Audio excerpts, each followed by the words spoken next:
Good evening, class, and welcome to this special 100th episode of Binary Gamer. I am your host, Tony Spears, and this is the show where passionate people talk passionately about the thing that we are passionate about, and that thing is video games.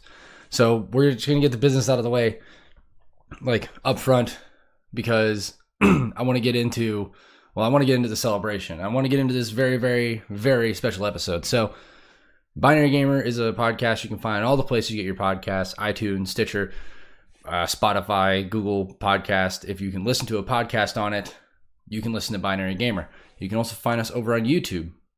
You can find us over here, obviously, on Twitch, twitch.tv/binary_gamer. And you can find us over on all of the places where you get your socials and medias.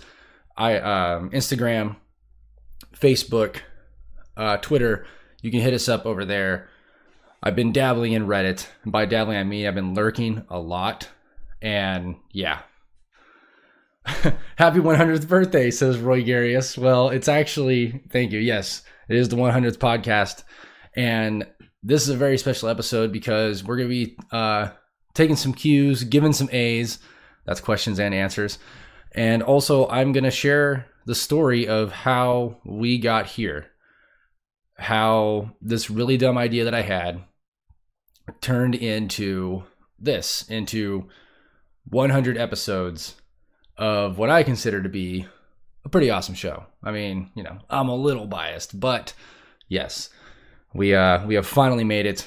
It's awesome. So the way it's going to work is this. I'm going to talk, and I'm going to talk really just in general about the show, kind of about the journey in general. And then if you have any questions, you can throw them at me here in the chat. It can be anything. It can be about the show, about video games. It can be about myself. I mean, just about anything, and we will answer your questions. And aside from that, we're just gonna have a good time and have a convo. And really, this isn't just us celebrating 100 episodes, which is awesome, which could not have happened without y'all, without everybody that has either stuck with me through some really, really awkward times and some times when I just thought that stuff wasn't going to be working, all the way, to the people that just have hopped in or just, throw me little, hey man, good jobs over on, whether it be Reddit or anything like that. So we're actually going to adjust this here. There we go. And get me centered. All right, cool. Looking good? I think so. I did my hair for this and everything, man. I had to get pretty for y'all. So with that, until some questions pop up in the aforementioned places, such as in the chat and stuff like that. Roy Gary says he appreciates my beauty. Thank you. I do appreciate that. I did my hair. I washed my face. I took a shower for this. I took a shower for something that like y'all can't smell me. I mean, I can smell me, and I turned the fan off in here. It's gonna get hot. I was trying to not be able to smell me for this particular live interaction. But so I want to start out with I put a call out on Reddit about a week ago to see if anybody really cared and they wanted to just throw a question at me, and I got a feedback. So I want to get those front loaded to make sure that those get seen, and and just say things to the people. So we'll start out with so before we get started with the Reddit questions, I'm going to read their usernames, and I apologize because man, some of these are pretty funny. All right, so this first question comes from Butthole Canal. That's right. And he says, "That's awesome. What is your listenership/viewership like? Do you make any money off of it? What do you do now that would have saved you a ton of effort in the beginning?" And Myrtle Beach Nerd wanted to know the same thing. So one, my viewership is actually pretty small. As far as over the course of time, because I've changed through a lot of different analytics programs and stuff, as far as what I'm aware of at my all-time highest concurrent, I had about 55 concurrent listeners. And that's not a whole lot in the grand scheme of podcasting. There are podcasts out there that get millions and millions of downloads every week. Like, I'm pretty sure Joe Rogan just has, massive zeros at the end of all of his stuff. And that's fine. I was never out here to go and rule the world. I always wanted to go and, create a small community. That's what I've done a lot of in my life, is found people that have shared interests with me or shared values, and, brought them closer so we can enjoy those values and those interests together. So, 55 to 60 concurrent, I'm cool with that. I've had a few episodes and different events and stuff like that have like had a lot more. I remember the Dennis Dyack interview, I think it was the most I ever got. I got like close to 300 downloads off of that one. And I was just like, what the, like, it blew my mind. I mean, granted, he's a big name in video games. Dennis Dyack isn't exactly something that you throw around willy-nilly. But at the same time, like, I was not expecting those kind of numbers. And then when he said, what do you do now that would have saved you a ton of effort in the beginning? So when I first started out, not just with Binary Gamer, but with podcasting in general, I was really trying to go like pro studio setup from the get-go, and that was not good. I had a lot of arguments back and forth with my co-host on a previous show, Bobby, and also with people like Catatonic, who is probably here in the chat now, about like I was overcomplicating my setup, and I was like, admittedly, I was packing a whole lot of heat. Like, I was bringing a cannon to a knife fight, and there was no need for it. For someone in my shoes with my setup, like the headset that I have, or even this, like tonight, I decided to whip out the special sauce, and I have a USB microphone here. It's Audio Technica, and like this USB mic has carried me through a lot. And this is really all you need when you're just one dude. At the time, when I was overcomplicating my setup, I had a 4-person mixer. So like I could plug in 4 mics, all ran to the same track and everything.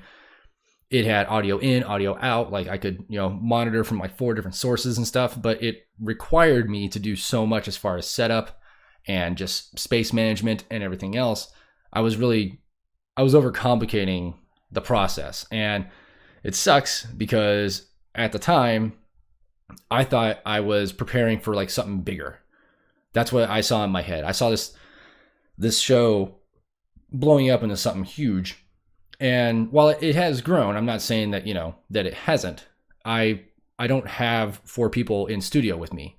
I don't have a regular co-host. I don't have the need for a multi-person setup. So at the time, me doing anything other than just a USB mic didn't make any sense.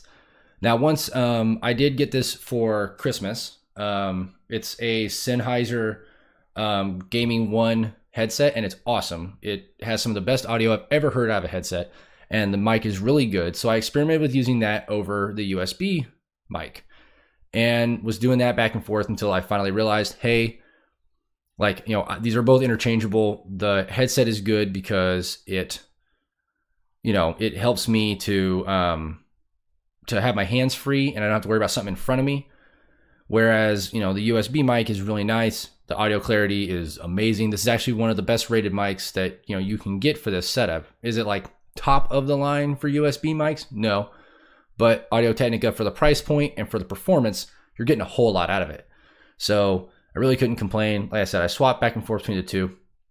And I decided to kick on, the fancy shoes for y'all with the USB mic tonight.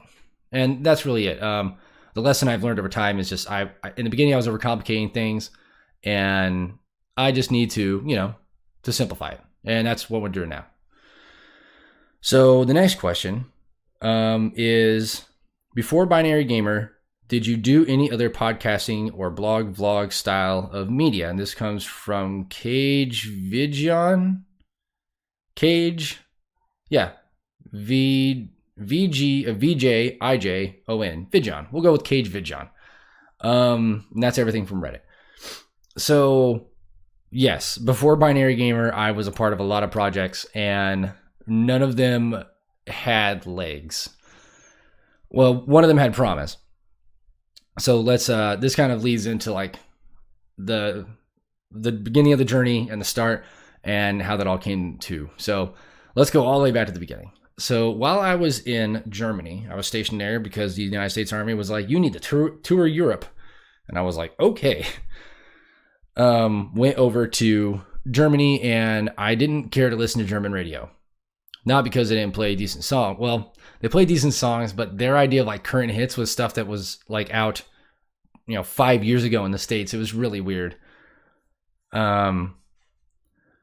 So Cage says, Cage Vijon. I accidentally misspelled Vijon. Oh, that was you. Okay. Well, thank you, Cage. But yeah, so I didn't care to listen to German radio, and I wasn't aware of podcasting yet. I didn't know what a podcast was. And I was looking for alternatives and stumbled across podcasting because I was I was watching An Evening with Kevin Smith. It was a Netflix special. And he was talking about how, hey, Catatonic. And he was talking about how his getting into podcasting was really nice because he felt like it was a way for him to create like little time capsules with his friends. And his friends being Scott Mosier, the guy that he made Clerks with. He's made a lot of other stuff with too. But he was also talking about how like he likes to get his mom on the show and stuff like that because, when the unfortunate day comes when his mom is gone, then he wanted to be able to have that little time capsule.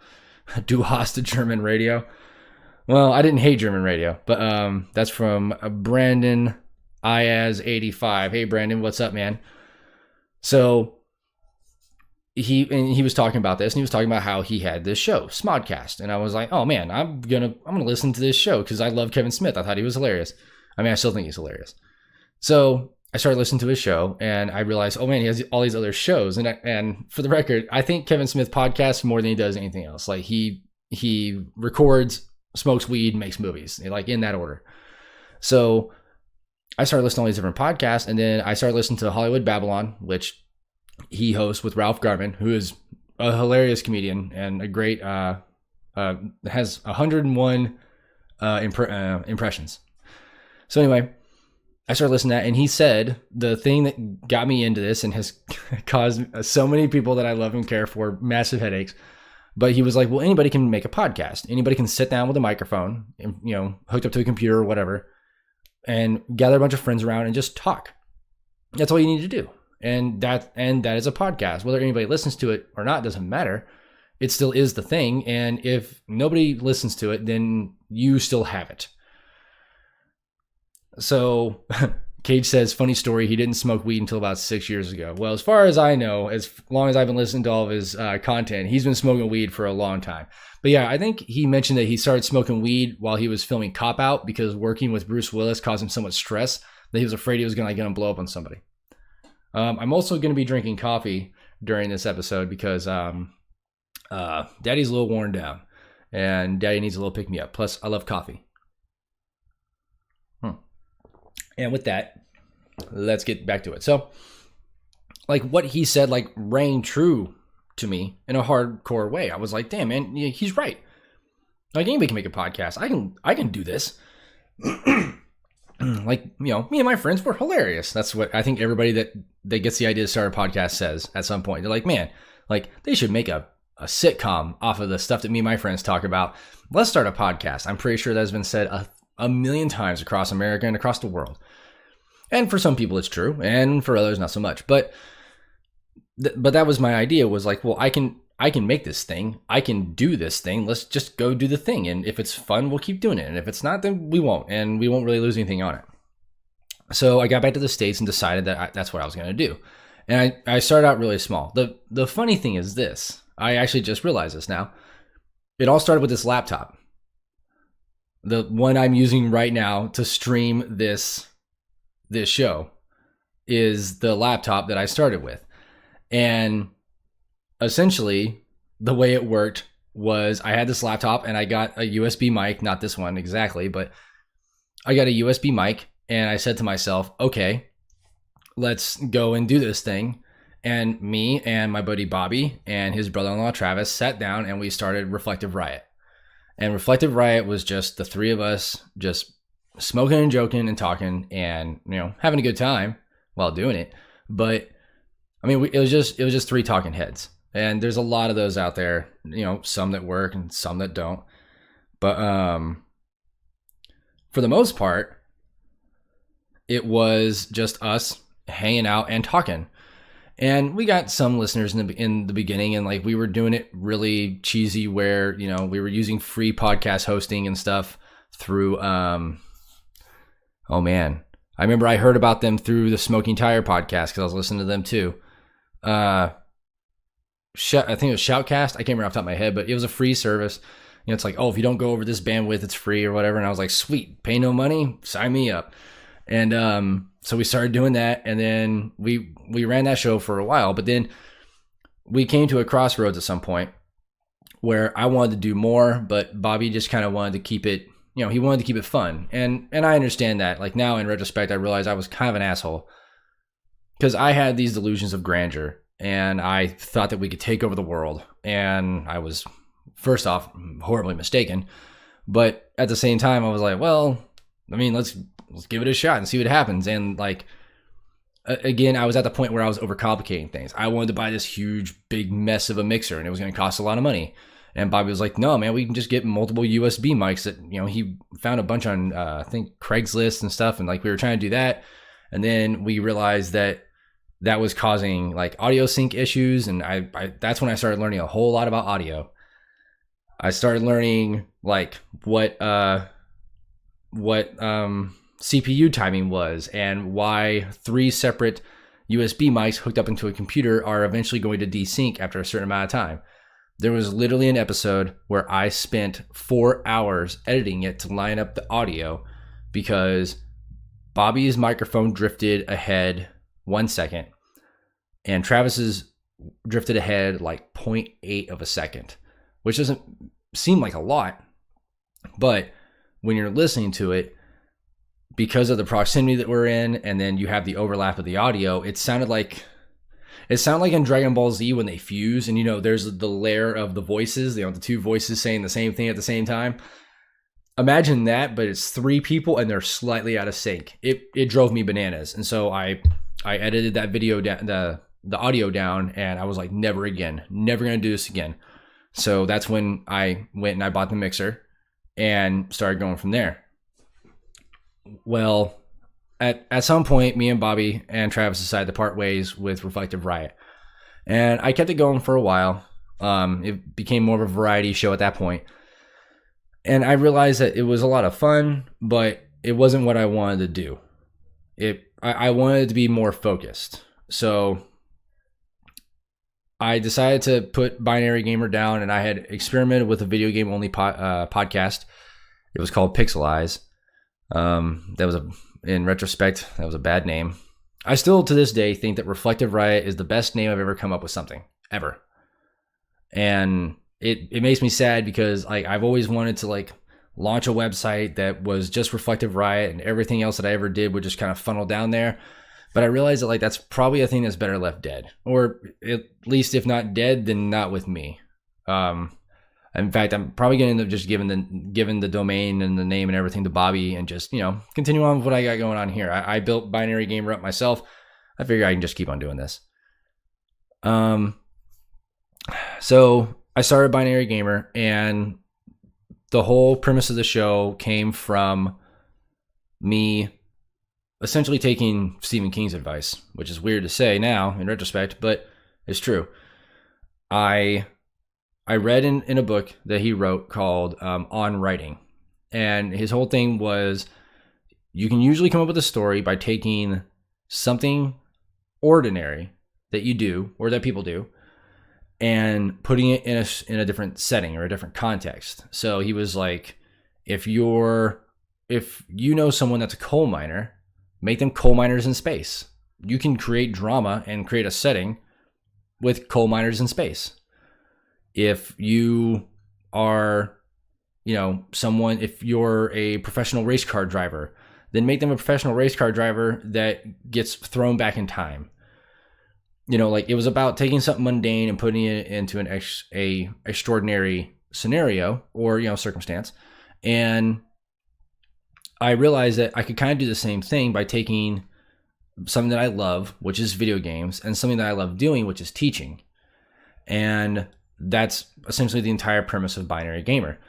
At this time, also, I had really become aware of the preservation movement for video games, because a lot of people were doing stuff, pardon me,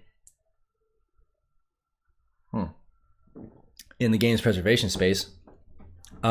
Specifically, Frank Cifaldi at that time had started the Video Game History Foundation, and was, essentially kickstarting the whole thing, crowdfunding it in order to go through and to, save and preserve video games.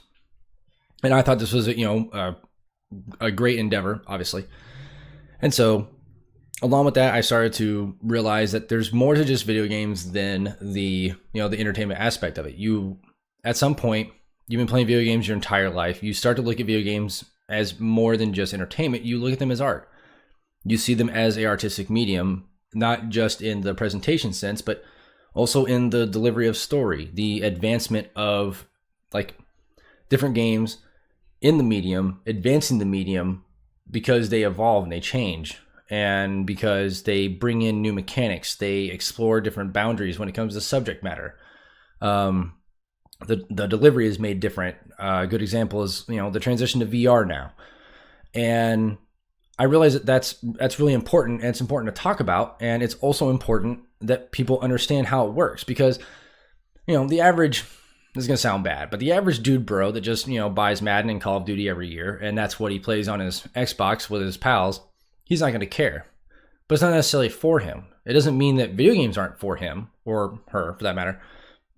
It just means that that particular aspect of it isn't for him or her. There are people out there that love cars. And there are people out there that, love basketball or baseball, but they don't really care about the history of cars. They don't care about the history of basketball or baseball. They just enjoy it now. And that's fine.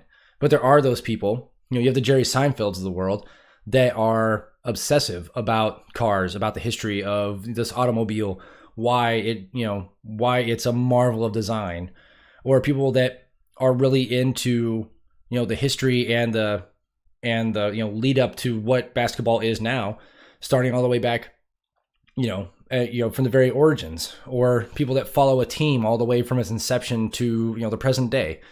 There are people that like to dig deep into that stuff. And that's what I wanted to bring to the internet with Binary Gamer is, we can appreciate the superficial bits of video games. We can appreciate the fact that, I can sit here right now, fire up freaking Street Fighter 4 on my laptop, which is one of the few games this thing will run.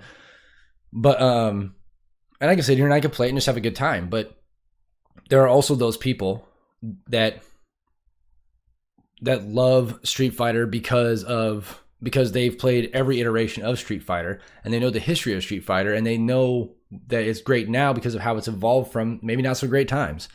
Or maybe it's not as good anymore in their opinion because it's changed from, what Alpha 3 was. Or, maybe they think Street Fighter 2 Turbo Championship Edition is the greatest edition of Street Fighter ever, and that's the way it should be. I mean, it's all about your taste, but at the same time, those people really dig into that minutia, and that's what I wanted this show to be. I wanted it to be a show for people that dig into the details, that dig into the facts, but also, it's not just about, okay, we're going to learn about this thing and it's going to be rigid and this and that. No, I want it to be fun. And I also want it to be interesting. Like, if it can't be fun and entertaining, teaching fails. You fail as an educator if you don't find a way to engage your class, to engage your students, to engage your audience. And so that was what I set out to do. Well, when I did start doing that with Binary Gamer and kind of figured out my formula and how I wanted to do it, I was then approached by some folks from a website called Home of Nerds. And I did that for a good long while with them, doing the podcast and doing different video formats and stuff like that, doing a lot of different things, a couple Let's Plays and things like that. And that eventually folded, which really sucks because it looked promising. I had a really good group of people working with me there, and we were having a good time making really good content, and we were getting traffic, and it was awesome. But it it just didn't pan out. And that is a shame. But at the same time, I mean, it is what it is. The other thing that really got me about Home of Nerds is probably the best product I've ever made as far as video and audio and everything else I made for them. And because the YouTube channel got shut down and because the website got shut down, I can't get to it anymore because the hard drive I had it on crashed, which always save your backups, kids. Like, make backups of your backups. Yeah. And sometimes just put stuff on disk just in case you need that too. But yeah, I lost the hard drive it was on. But we went to the Grand Old Game Room Expo. It was myself and my friend Lorenzo Preston and one of my best friends in the entire world, Casey Foy. And I essentially did it, IGN at E3 style, and it turned out really good. I got to interview the guy that had started it, did a video of like the show floor of the different rooms and stuff like that. It was really, really cool. And it made me really sad because when I lost it, I was like, oh man, that's probably the thing I've put like the most, time and work and detail into. Like, it was awesome.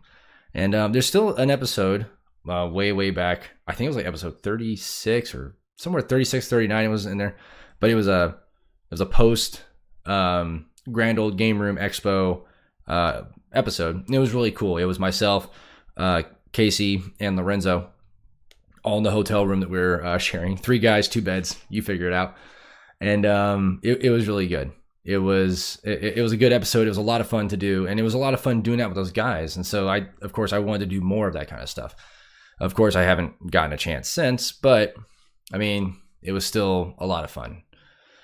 But then, after Home of Nerds went under and that whole thing went the way of the dodo, I just decided to kind of strike out on my own and to do my own thing with the show and just, promote itself and just make it its own entity. So that's when I started the YouTube channel. And didn't actually get into Twitch until just recently. Actually, if you've been following us here, you haven't been following very long, because I think this is the 5th or 6th episode that I've done on Twitch.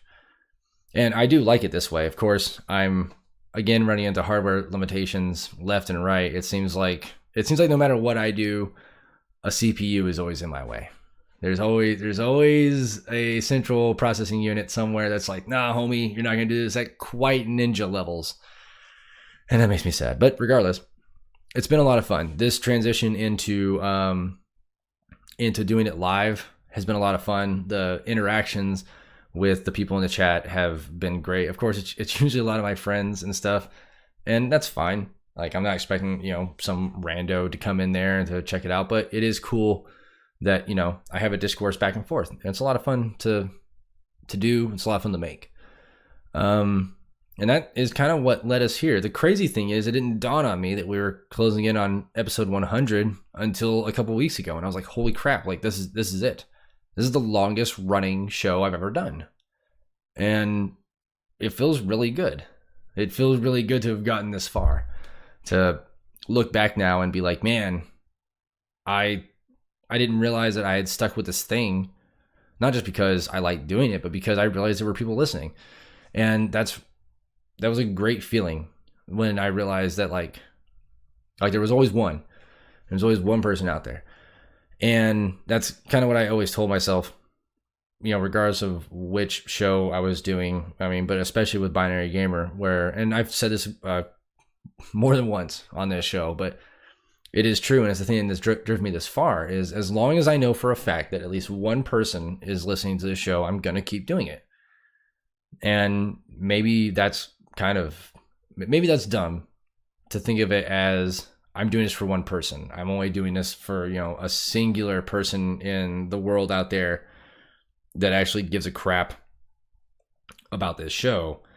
But also, it's really cool, for me anyway, to be able to look at it as there's one person that likes this stuff. Not the show exactly, but it's nice that there's one person out there that cares about games the way that I do, and cares about, the history and how they're made and the parts, the different moving pieces that make up video games.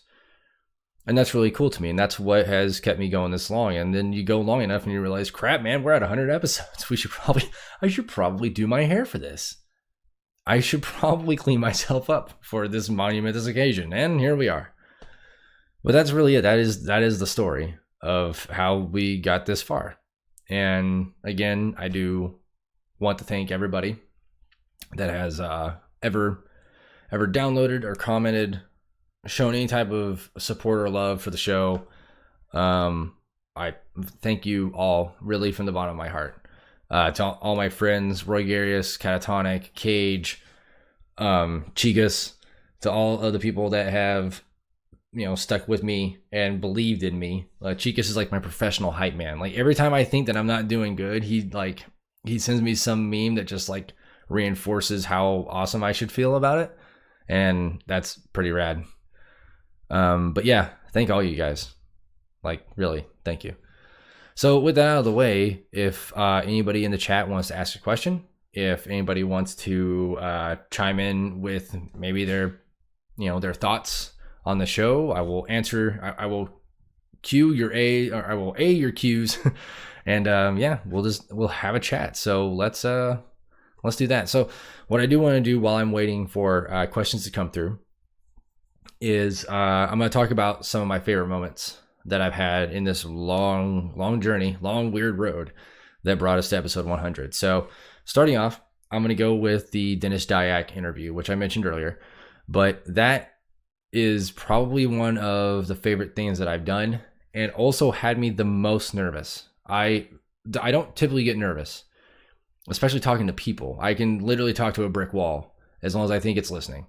And for some reason, going into that interview, I was scared to death. I was absolutely like struck with fright, and I don't know why. He's not a mean guy. He's actually a very nice man. And I mean, there's been a lot of stuff in the press about working for Dennis Dyack and what happened to Silicon Knights and stuff like that. There's been a lot of that back and forth on the internet, but as far as just sitting down with a person and talking about their career in games, it was really cool. And I can't really complain about the experience, to be perfectly honest with you. It was a lot of fun. It was really rad. And I'm very thankful that I got to do it. So that's definitely one of the highlights of having done Binary Gamer.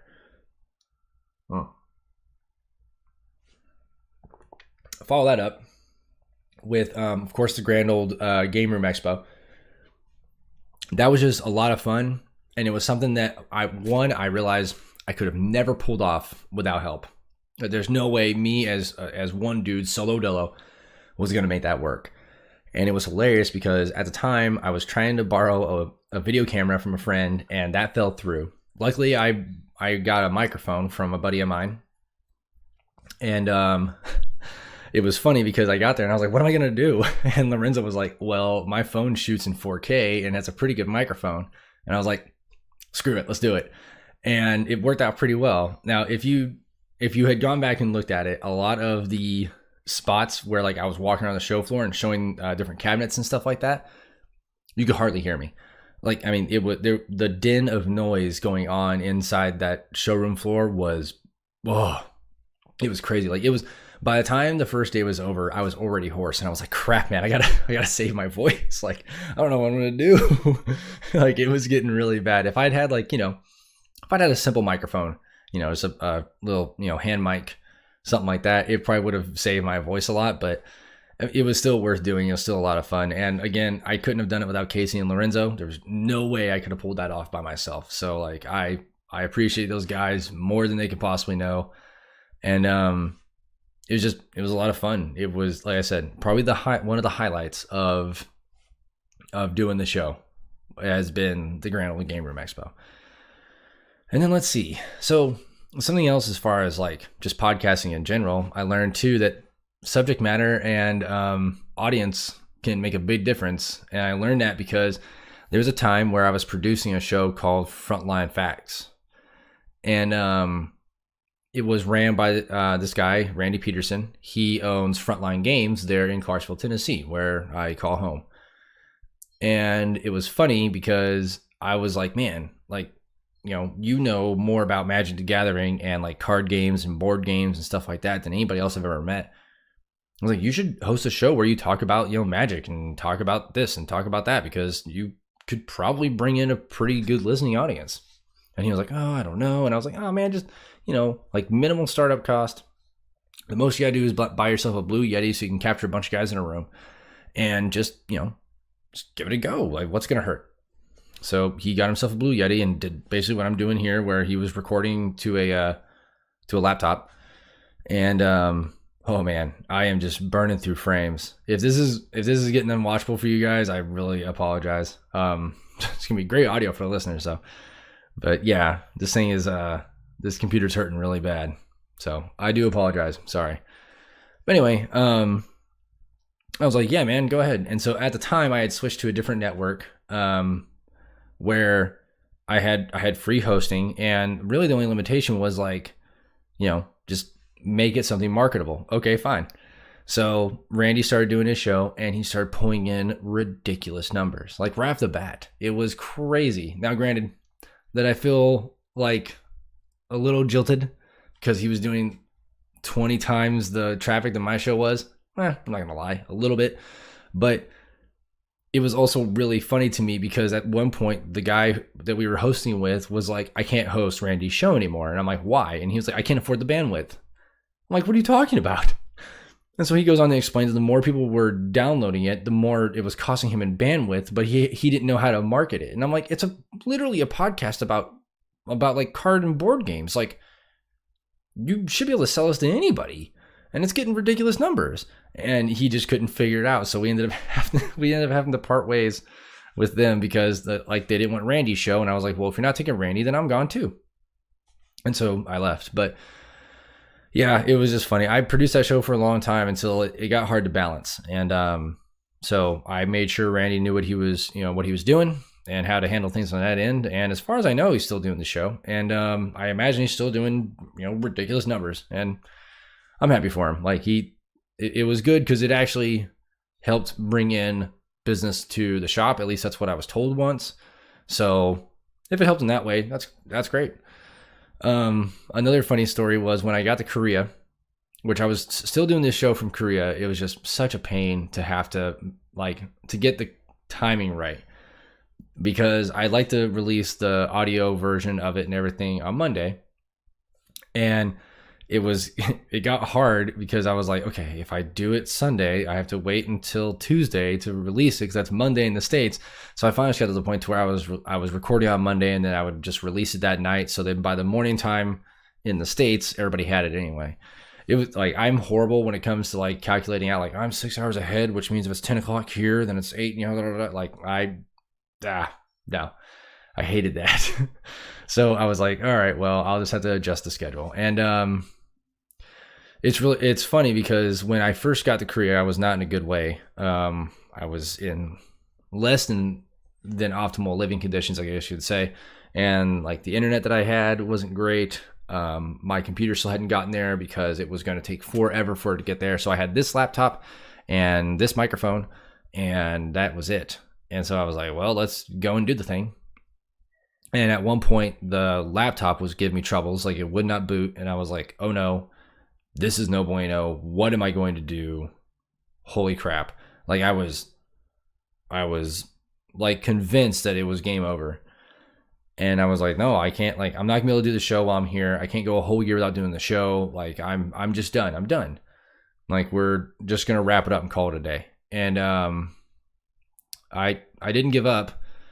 I kept persisting. In fact, I remember someone on Imgur was like, look, man, if you got to do it on your phone, do it on your phone. But if it's something you want to do, then you'll find a way to do it. And he was right. And so I did. And I did do a couple episodes on my phone until I got my computer fixed. And then my actual desktop got there and I was doing that. So, I mean, yeah, it was just a matter of just like persevering and keeping going and just sticking with it. And it's funny too, because there are times when I've dreaded sitting behind the microphone because I felt like I didn't have something ready for that week. And I'm not going to sit here and lie and say that every episode I've done has been a banger. It has not. I have had suboptimal performances behind the mic. And that wasn't for a lack of love of wanting to do it, but it was a lot of, balancing work with trying to do the show, with trying to be a good husband and father, trying to be a good friend and hang out with my friends, and also not just be a shut-in order to, do research on the subject matter and things like that. It became hard to manage sometimes. And there were times where the show was on the back burner. And I mean, I definitely don't like that. I don't like the idea of like putting something that I'm passionate about behind me, but at the same time, I, wasn't going to compromise the important things in my life for it. So, finding balance was hard. And once I got back to the States, it was a lot easier. And I'm thankful that I had that experience though, because I feel like I went through the worst times with it already. And if that's the worst that it's going to get, then I think I'll be okay. Yeah, I think I'm going to be okay. We'll be okay. The show will be okay. But unless I have any questions coming my way, or anybody else wants to talk about something else, I'm going to make a couple announcements, and then I think we're going to wrap this up, because like, we did it. We friggin' did it, man.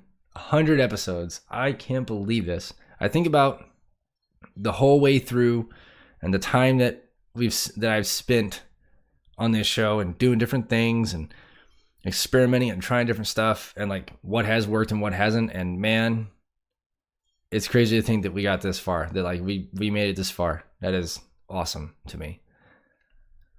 But, dropping all these frames, this is a record number of frames I have dropped.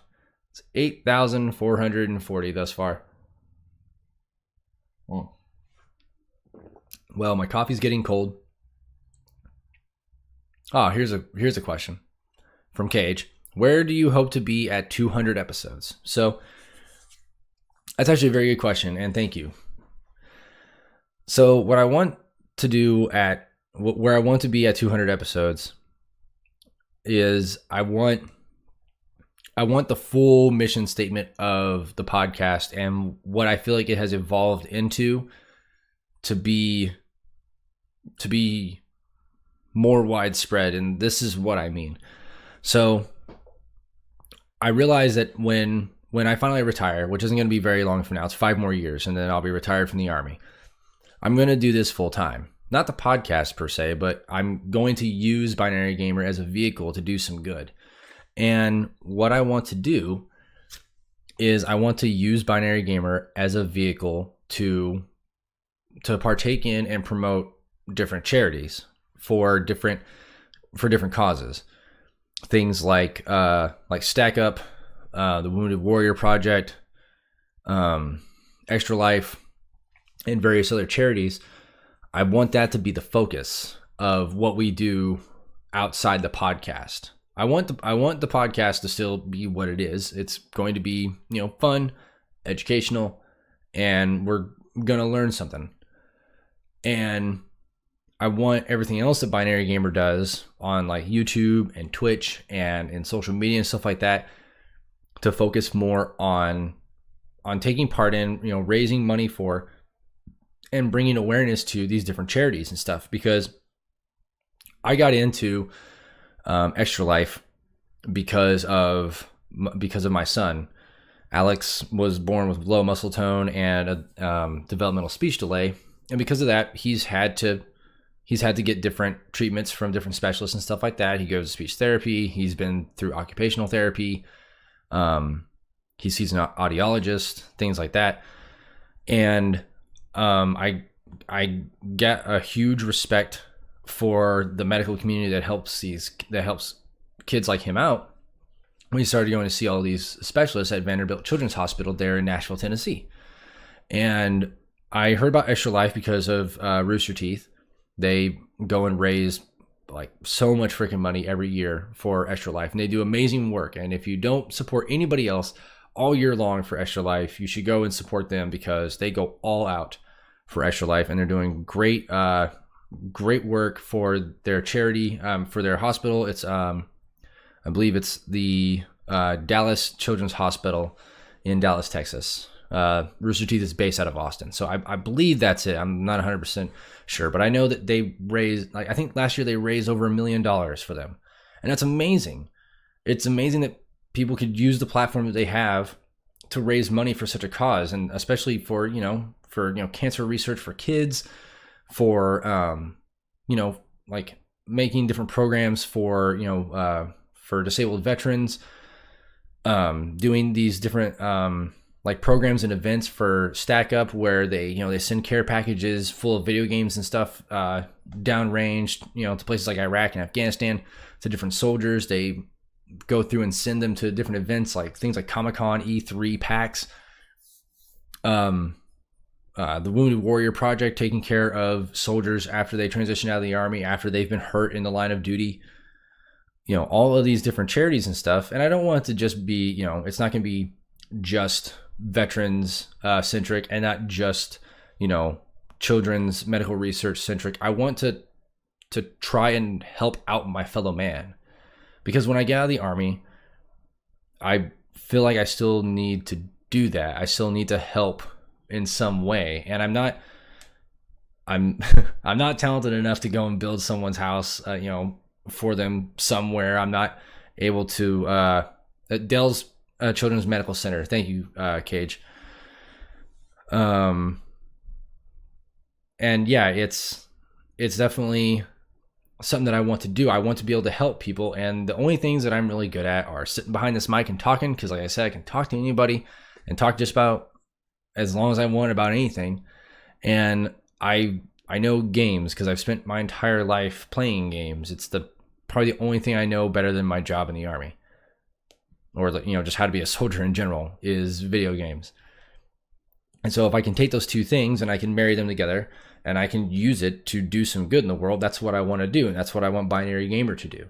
I want Binary Gamer to be a vehicle that achieves that goal. And that's where I want to be at 200 episodes. I want to have raised a significant amount of money for these causes, whether it be Extra Life, whether it be Stack Up, whether it be to the Wounded Warrior Project. It doesn't matter. I want to utilize my ability to reach out to the internet and to talk to people and to make them aware of the needs that are out there, and do some good in the world. So that's what we're going to do. So with that, I guess it's as good a time as any to make this announcement, but on March 30th, Binary Gamer will be doing a charity stream for Stack Up. And I've talked about this before in a previous post on YouTube, but I'm going to put it out here, and it's going to be made official. But on March 30th, on twitch.tv/binary_gamer and various other places where you'll be able to get the news, we're going to be taking part in the Call to Arms 2019, where we're going to go and we're going to help raise money for Stack Up. And essentially the way it works is it's much like Extra Life, where we're going to go and we'll start streaming. It's going to be a variety of things, variety of games, variety of events going on and things like that. And I'm debating on how long I want to go, 12 hours, 24 hours, I don't know. It's all going to depend on how much money we can raise.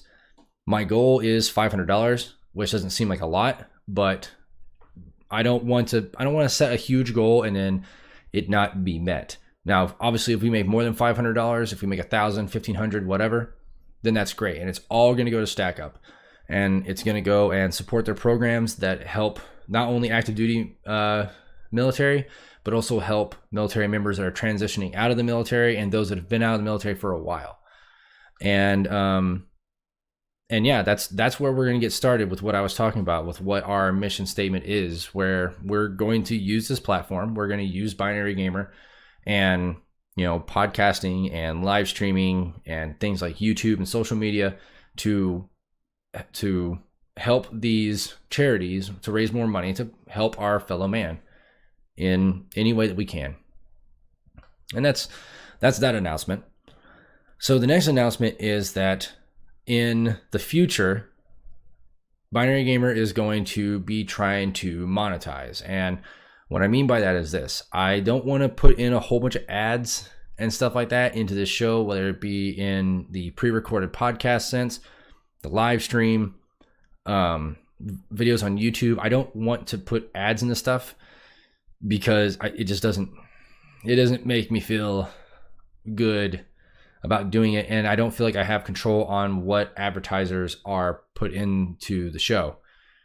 Now I have learned that the podcast host I'm with, Anchor, allows me to go and be a little choosy on what advertisers are in the show. So I'm going to do some research on that, but I would primarily like the show to be supported by the people that are listening to it, by the people that care.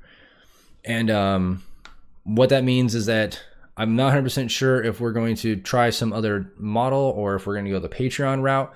But what I will tell you is that there will be a very strict guide as to what the money goes to and how the money is going to be distributed and what that means, because I don't want it all to go, it's not all going to go to me. It's not that's not the point of it all. I have a job. I will in later years have a pension, and that's not going to do me any good to be going and getting, money from the people that are listening to this.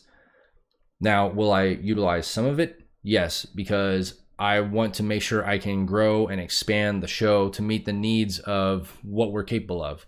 If we get to the point to where we're doing live events and we're doing, our own charity event to go through and to raise money for, for some cause, I want to be able to facilitate that. But at the same time, it's not going to all be going into my pocket, whether it be for myself or for the show. I also want part of it to go to a charity, much like the way Humble Bundle allows you to put money in to, a charity of your choice. That's what I want to start doing with the funds that would be coming in to Binary Gamer. So essentially what it would be is, and again, I'm still modifying this concept right now. This is not set in stone, and it will be announced when it is, but a majority of the money that goes in will be put into a charity every month, and the charity will rotate. So it won't be the same one every single month. It won't, not every month will it be Ronald McDonald House Charity or, Extra Life or Stack Up or, freaking Planned Parenthood, anything like that. There's going to be a rotating list so that everybody's needs can be met. And by that, I mean, if you're putting into the show every month and you decide you want to throw down $5, you should feel good knowing that, $2.50 of that is going to go to a charity. But if it's not a charity that you particularly care about, you start to lose your skin in the game. Well, I don't want that. So it'll rotate through to different charities for different causes and different organizations, all of which will be researched. I'm not just going to be throwing money at people. I'm not going to just be throwing money away to different charities and stuff. There's no point in that. I mean, it's not, I'm not going to be giving money to PETA. If that helps anybody, sleep at night, they won't be getting any money, I promise you. But regardless, I'm going to do the research, and I want it to be different charities that, that meet the needs of the audience. And I'm also, 100% willing to take suggestions when it comes to different charities and different recommendations for charities. Of course, all will be researched.